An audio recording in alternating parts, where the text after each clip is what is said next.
isso. Ora bem, eu agradeço estas questões. Vou-me permitir avançar um slide, porque temos aqui as projeções do FMI, que era o que eu ia apresentar.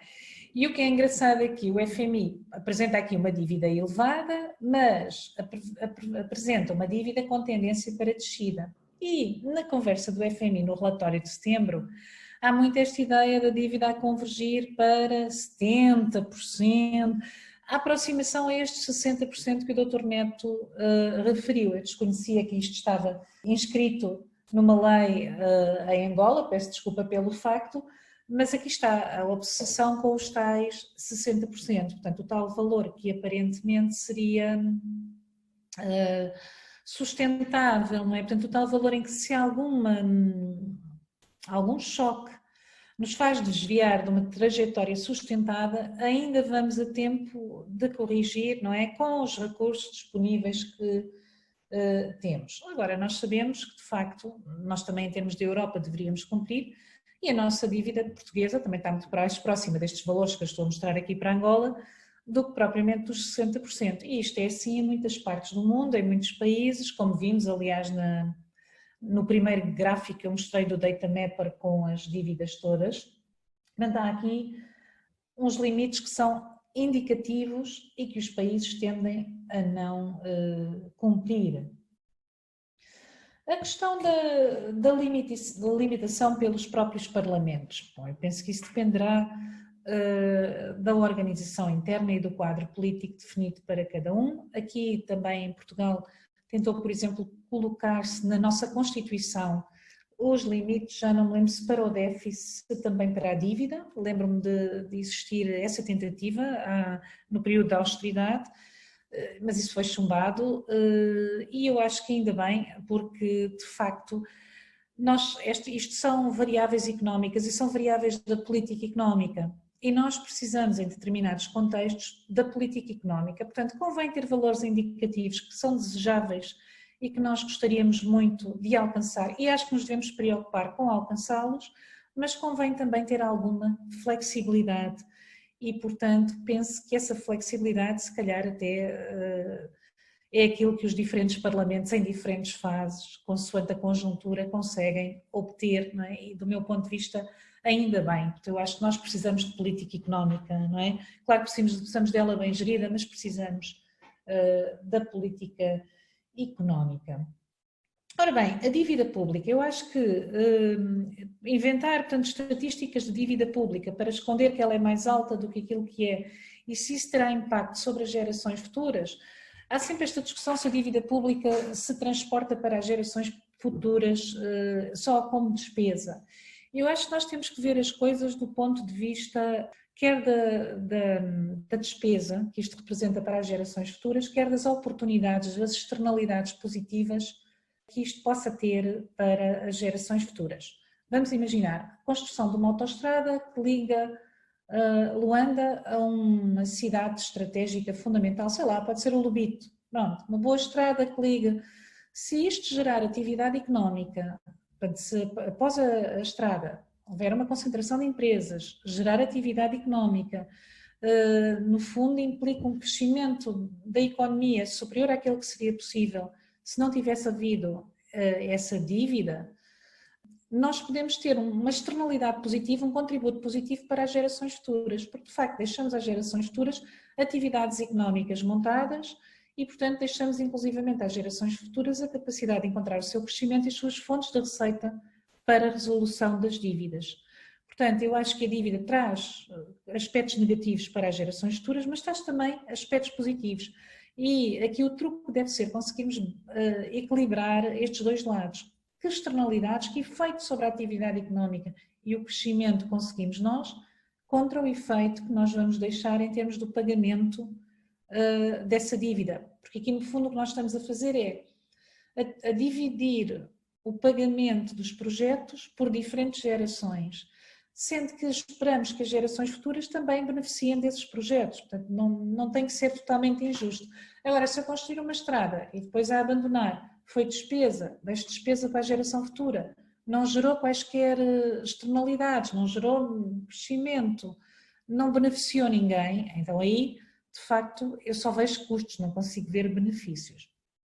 Bom, em todo o caso, acho que as estatísticas devem ser o mais claras possíveis, até para garantir aquele que era o seu problema há pouco, que era a questão da transparência da dívida, que, embora não seja de facto, se calhar, um parâmetro que está constante ou está presente em muitas situações, deve-se pretender que esteja presente para termos a tal solvência e liquidez, não é? Para que os mercados possam confiar e, no fundo, financiarmos a custos mais baixos. Não é? Senão isso paga-se também em juros mais altos e maior serviço da dívida. Pronto, então estávamos aqui com as projeções do FMI para Angola, portanto esta é a parte das simulações. Nas simulações o que eu me proponho fazer é o seguinte, olhar um pouco para o que está a acontecer em Angola do ponto de vista das principais variáveis que apresentámos há pouco. O que é que nós dissemos? O valor acumulado da dívida sobre o PIB é importante. O valor da taxa de crescimento do PIB, era o nosso G, é importante. O valor da taxa de juros média implícita no PIB é importante.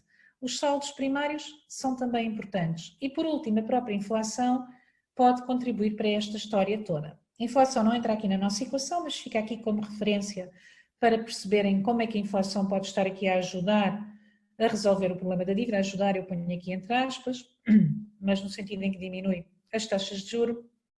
O que é que nós temos? Temos uma dívida pública de facto a disparar este ano, é efeito da pandemia, para além de que a dívida de facto estava um pouco descontrolada, mas vemos que o FMI projeta uma capacidade de resolver o problema a prazo. Aqui nestas projeções, as taxas de crescimento da quebra para Angola não está tão elevada como aquele valor que eu apresentei, há aqui alguma contradição. Bom, o que nos interessa é no fundo perceber, em média, o que é que irá acontecer à taxa de crescimento, e nós vemos de facto que este período é mau, contribui para acumular dívida, mas depois seguem-se aqui projeções de crescimento que são interessantes, são boas taxas de crescimento e que de certa forma estarão a contribuir para esta trajetória que o FMI desenha aqui. Outra coisa importante, calcular taxas de juro é sempre um quebra-cabeças, é muito difícil chegarmos às taxas de juro da dívida, até porque a dívida é negociada para diferentes períodos, pronto, tem diferentes maturidades e também diferentes montantes, não é? É difícil estabelecer qual é a taxa de juro, no vosso caso é interna e externa. O que é que nós normalmente fazemos? Tentamos perceber qual é o montante de juros pagos pelo governo num determinado ano, dividimos pelo montante da dívida e chegamos a um valor aproximado para a taxa de juro. Eu aqui, em vez de fazer essa artimanha, fiz outra que foi, nas estatísticas do FMI, olhar para aquele que é o valor dos juros em percentagem do PIB, portanto, perceber quanto é que vocês vão pagar de juros da dívida pública este ano, quanto é que Angola paga de juros de dívida pública ao longo dos anos, em percentagem do seu PIB, e utilizar esta referência como a taxa de juro.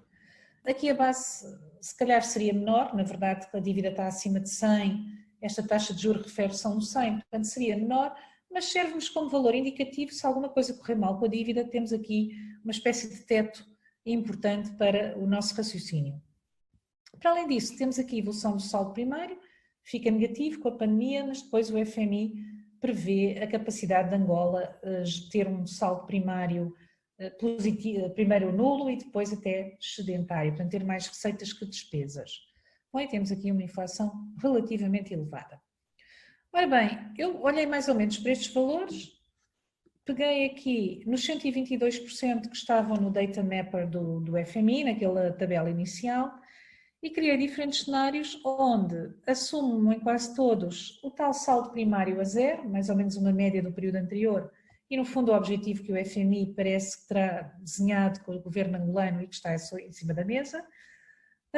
E nos meus cenários o que eu fiz foi sobretudo jogar com aquele rácio de que eu vos falei há pouco, a diferença entre a taxa de crescimento do PIB e a taxa de juro. No primeiro cenário tenho uma taxa de juro superior à taxa de crescimento do PIB. No segundo cenário inverto a situação, ponho aqui uma taxa de crescimento do PIB muito alta, mantendo-se mais ou menos as taxas de juro que apareciam lá em cima na tabela.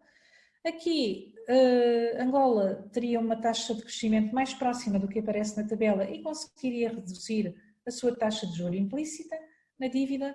E por último tenho uma situação em que inverto taxa de crescimento e taxa de juros novamente e tenho ainda o déficit como agravante. Portanto, este aqui é um cenário pesado, em que não só o rácio é maior que 1, aquele rácio de desconto da dívida, como não estamos a descontar, estamos a acumular, como temos acumulação de déficit. Ora bem, aqui estão os nossos cenários. Cenário 1, 2, 3 e 4.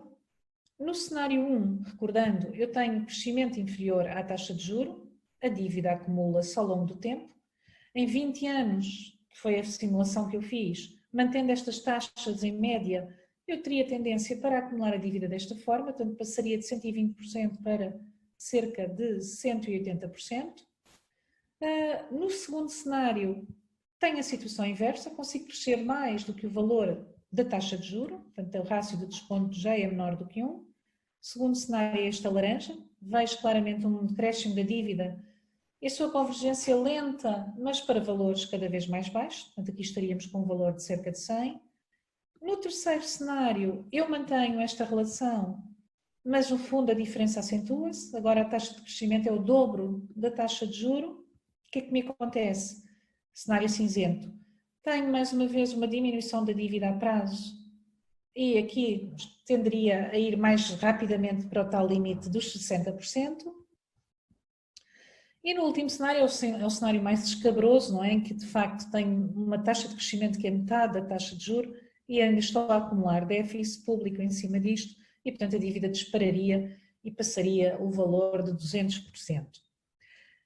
Isto são simulações médias, não é? Portanto, é admitindo que estes valores se manteriam em média para os próximos 20 anos e, portanto, não haveria por aqui choques nem perturbações.